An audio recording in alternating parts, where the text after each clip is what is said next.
What's up, everyone? DKRACK here.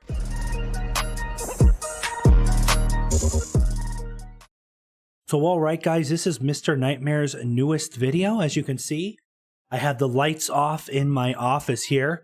The only light I have is from my laptop or computer screen here.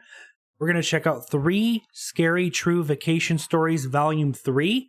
I hope you guys enjoy this. If you do, make sure and leave a like. Go ahead and subscribe to the channel here if you're new. Leave a comment down below, all the good stuff. Also, I'll have a link to the original video down below. Make sure and go check out Mr. Nightmare. Show him some love, guys, but let's go ahead and check it out right now.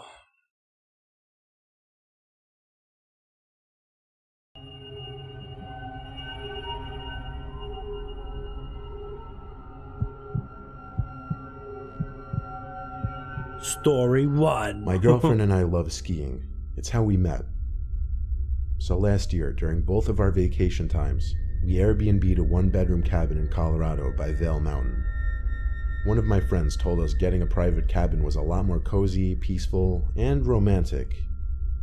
After landing at the airport, we taxied to a rental car place and rented a Honda Civic, probably the cheapest car we could get. We drove a constant uphill through the sludge on the roads until we pulled off the main road onto a more foresty side road. Eventually, we made it to the cabin. Far and isolated from anyone else, but not too far where getting to the mountain would be a pain in the ass. The owner left the key hidden in the mailbox. Creepy cabin in the woods? As soon as I unlocked the door and we stepped inside, we got a huge whiff of, I guess, wood. It literally smelled exactly how you'd expect a log cabin to smell. Well, it's made of wood. It wasn't huge, but it was spacious enough. 1 bedroom, 1 bathroom, decent living room with a TV and a kitchen. I was paying chump change for it, so I was more than happy with it. Plus, we were there to ski, not sit around the cabin. We got there towards the end of the day, so we didn't hit the slopes that night. We actually just unloaded and got right back on the road to pick up a pizza for dinner. We got back and ate on the couch in the living room while watching a movie. With the dark, moody lighting and the whole log cabin atmosphere, it actually was quite romantic. Until my girlfriend started freaking out about her bag. Apparently it wasn't where she left it, which was on the coffee table in the living room. Oh, someone stole her bag? No. There wasn't much space to search. What? She was absolutely positive she left it on the coffee table. It wasn't in the bathroom, kitchen, or living room, so I checked the bedroom, and sure enough, it was sitting right next to the bed. I picked it up and brought it to the doorway of the bedroom with a smirk on my face. My girlfriend didn't seem as relieved as I thought she would be, though. She accused me of moving it and going through her bag, which I found downright insane. We had a bit of an argument until I convinced her that she in fact put her bag in there and that she had just forgotten. We went back to eating and watching the movie, and we got over the argument quickly. The next day, we hit the slopes from early morning till dusk. We stopped on the way back to the cabin to get dinner again. When we returned back to the cabin, we both immediately noticed the living room light was on. My girlfriend was slightly freaking out. Somebody's coming in the freaking cabin is what's happening. No. The front door was still locked, so that confirmed nobody had broken in. I thought obviously one of us left the light on by mistake and didn't notice earlier because it was bright out. What? So no. Again, we ate our food and watched a movie. When suddenly, out of nowhere, my girlfriend shrieked. I jumped up and looked at her. She had one hand covering her mouth, the other pointing at something on the ground. At first I didn't see it, but when I got up confused and moved closer, I saw it. It was a pair of somewhat fresh boot marks in the rug in the corner of the living room. The snow from the boots had melted into wet stains in the area rug. Obviously both of us wore boots, but I just didn't remember stepping over there. My girlfriend asked me to check around the cabin to make her feel safe, so I did.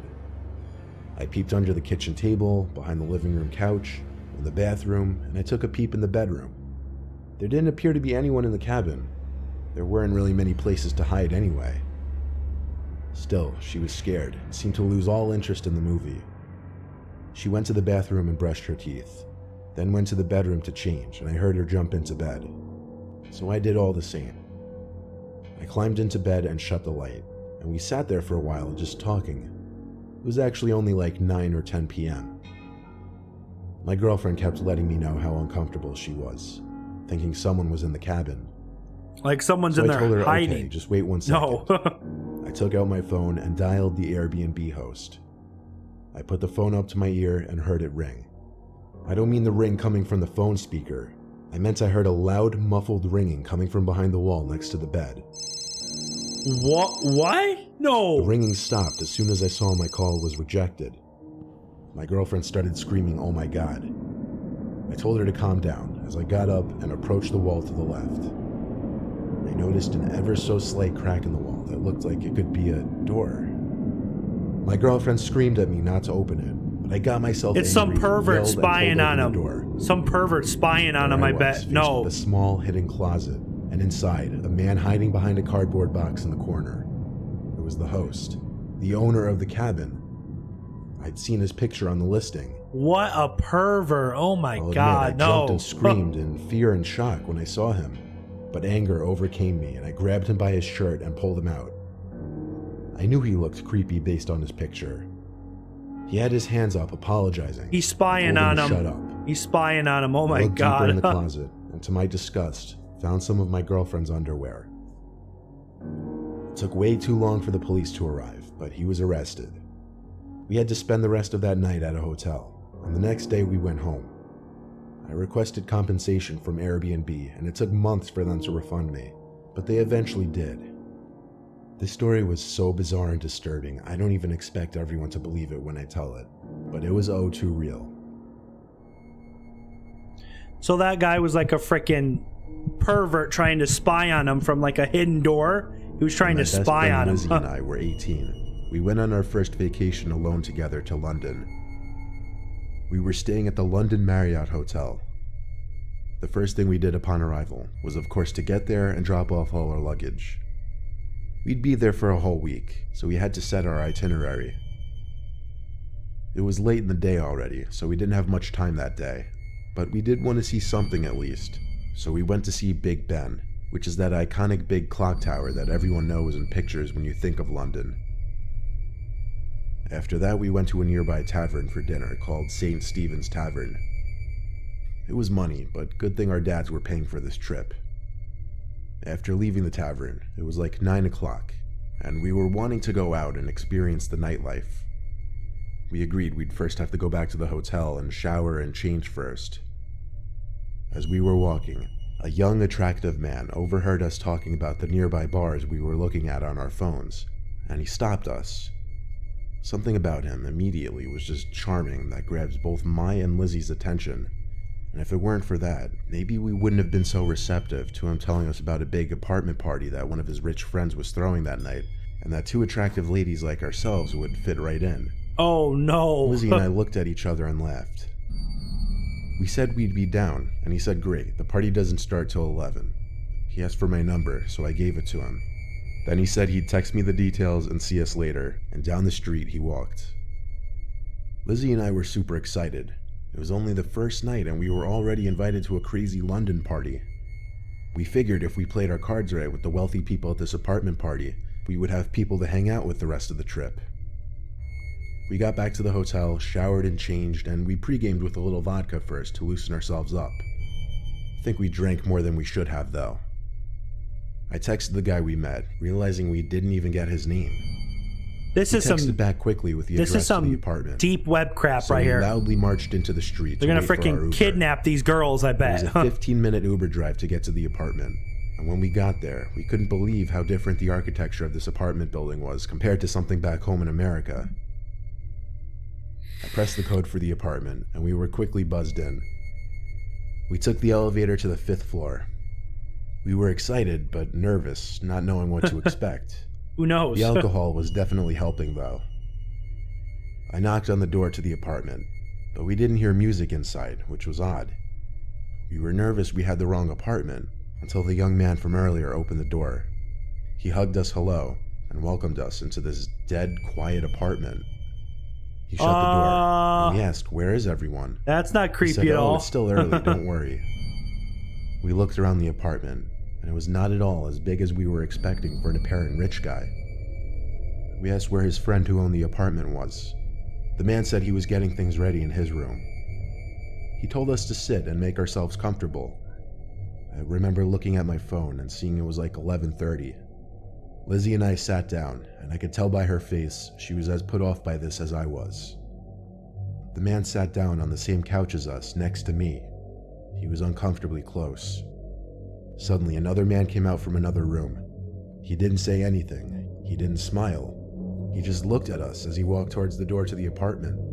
They're about to be freaking killed by the man on the couch with us some freaking serial killers. Like where we were from, and if it was just us two visiting here. I started feeling sick to my stomach. The man next to us got up and went to the kitchen to get us some drinks. The man by the door stood there. Lizzie was to the left of me, so she was more hidden from view. I whispered in her ear to dial 911. She did so, and I noticed her tapping on the phone multiple times, indicating to the call taker that we needed help. Lizzie then suddenly called out loudly to the man in the kitchen, "This is apartment 5C, right?" The man at the door said yes in a deep, unfriendly voice. I whispered to Lizzie again that we needed to stall, and not to drink any drinks the man gave us. Yeah, he's gonna try to drug him, I bet. Whispering to Lizzie, the man standing at the door called to the man in the kitchen to hurry up with the drinks, and then he came back from the kitchen with the drinks. I had to think on my feet, to stall as long as possible before drinking whatever he just set in front of us. I put on a fake and bubbly persona and said we should play Would You Rather. I know it sounds juvenile, but I had to think of a game that didn't involve drinking. The man seemed to play along with it, so me and Lizzie started coming up with Would You Rather questions. This is freaking creepy right here. He started coming up with some of his own, but he would often suggest we take a sip of our drinks, saying the guest would be there soon and that we needed to loosen up some more. They drugged it for as long as I could. They spiked the drinks, I bet. A lot, but we'd be down to drink more in a little bit. I remember when things were about to turn really south. The two men looked at each other. Then the bigger, scarier man at the door came over and said, "All right, drink your drinks." He was about to reach for one of the glasses to probably force in my face, when there was an aggressive banging at the door, followed by a man shouting police. The younger man looked at us and asked, "Did you call the police?" I said, "No, why and when would we?" But my voice cracked as I said this, indicating I was nervous. Lizzie apparently just decided to hell with my story and screamed help. The police started to attempt to kick the door down, but the bigger man screamed, all right, and opened the door with his hands up. The two men tried playing innocent. Lizzie and I had to fabricate the story a little bit, saying the two men basically forced us into the apartment and wouldn't let us leave, and that we were pretty sure they drugged our drinks. That was enough to get the men arrested. A second police car arrived to escort us to the station for further questioning. They're in trouble now. The drinks were tested, and it turned out to no surprise, they were roofied. This was definitely a scarring experience, but we didn't let it ruin our trip to London. In fact, we never told our parents until years later, just because it would probably make them less likely to let us travel anymore. The alcohol definitely didn't help our initial decision-making in the night. But our advice would probably be don't ever trust strangers, no matter what they look like. That's probably a good word of advice. You're on vacation, just stick with your friends. Don't trust strangers. When I was 14, my parents took us on a trip to a family resort. It was in the middle of nowhere, and it was the most countryish, old-style resort you could ever imagine. Every building was made of wood, there were big creepy bugs crawling around, the inside of the resort halls all smelled like cigarettes. I felt too old to be in there with my family, especially since I'm the only boy out of my siblings, and my sisters were 9 and 5 at the time. I tried looking for teens my age to make friends with, but it really seemed like it was just families with younger kids. However, I met this girl who was 15. We met in the little arcade hall when I was with my 2 sisters. She came up to me and said, "Hey." As it turned out, she was staying here with her family too, and she wasn't having a good time either. So we they're started gonna to hang out. Hang out. She seemed kind of cool, a little strange, had somewhat gothy vibes to her. Her name was Alyssa. The next day, I ran into her again as I was passing by the pool. She waved me over, and she said let's go for a walk in the woods by the river. As we did, I tried to get to know her more. I asked her what building her room was in. She hesitated before her answer and then said, "The one next to the main hall." It was a vague answer. We sat by the river for a while, and I gotta admit, Why did she started talking hesitate? about some weird, dark stuff. Why did she hesitate? What the heck? I won't get into it, but I started to think she had some issues. Then she looked up at me and said, "Can we go to your room?" I lit up with excitement inside. I was a 14-year-old boy, hormones raging, so obviously I said yes with a little too much excitement in me, imagining the best case scenario. Yes! We got close to my room and she asked for the card to open the door, and she ran ahead to open it. We sat on my bed for a few minutes. I was a bit awkward, so I didn't know how to make a move or if to make a move. She started talking about deep, dark stuff again, though. What the heck? How she hated her family, how she had no more friends. Oh, no. How she likes the feel of blood, whatever that meant. Then out of nowhere, she flicked open a huge switchblade and looked at me. She told me sometimes she thinks about using this on herself or someone else. Yo. That was the moment this went from weird to disturbing. Bro, she's gonna try to this wasn't going where I thought it was. Cut you or some crap, going bro. in a much darker, scarier direction. I don't think you're getting nothing, The bro, way but she a looked knife. at me with the knife flicked open was scaring me. She looked at me and said, "Do you want to use this knife on someone here?" I thought over my answer. Hell said, no. I don't know, I have to think about it. Obviously I would never, but this girl's true psychotic nature had just come out, and I had to play it safe. I said we should go back outside and walk around. She said okay. So we went back outside and walked around the resort grounds. I watched the way she looked at people passing by, staring them down, not caring when they would notice. Luckily, I saw my parents straight ahead, and I said, "Oh shoot, there's my parents. I should probably go hang out with them." Alyssa looked a little bit annoyed. All she said was, "Okay." I said, "See ya," and she just looked at me. I went to my family, and for the rest of the day and night, I stayed with them, hoping to not run into that freaky girl again. That night, we got back to the room around 9. This resort had huge rooms, so basically I had my own room that was attached to my parents' and sister's room. Is she gonna be in one of the rooms? Door into the hall. No. Anyway, I went to sleep, or at least tried to. Half an hour into laying in bed, I heard the beep from the door unlocking, and then the door to my room opening and closing. By the time I fully looked up, he never got the key to the room back. And the light from the hall was gone. Alyssa had the key to his room. I saw someone standing in front of the door, though. No. "Who is it?" I said. I heard a familiar girl's voice. "I want blood." I sat up and remembered I never got my key card back from Alyssa. She planned this. She approached my bed in the dark with something in her left hand because she had it lifted. She said it again. "I want blood. What the hell? Will I get it from you?" I'm not ashamed to admit it. I screamed like a goddamn girl. She still stood there. She didn't charge at me. She didn't run at first. When my dad burst into the room, though, that's when she took off. My dad saw her, and I yelled she was about to kill me. He was about to go after her, but I screamed, "Don't, she has a knife." Everyone in the hall came out of their rooms to see what was going on. We went down to the main office to get some info on this Alyssa girl, and out of all the guests, there was no one named Alyssa. Hell, there were no girls even close to her age staying at the resort at that point in time. Hell? Who is she then? What? And like 4 cop cars showed up and searched the whole perimeter. I think like 2 or 3 cop cars stayed overnight since there were so many kids at the place. The key card lock was changed on our door for the night.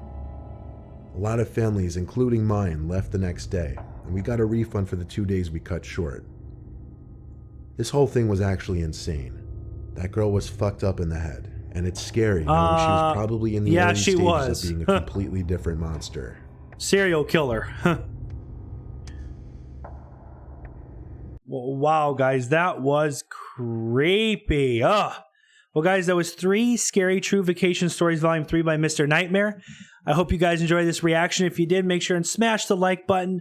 Leave a comment down below. Like I said earlier, if you're not subscribed yet, make sure and smash the subscribe button. Click the bell so you don't miss any future reactions. Thanks for watching, guys, and until next time, peace.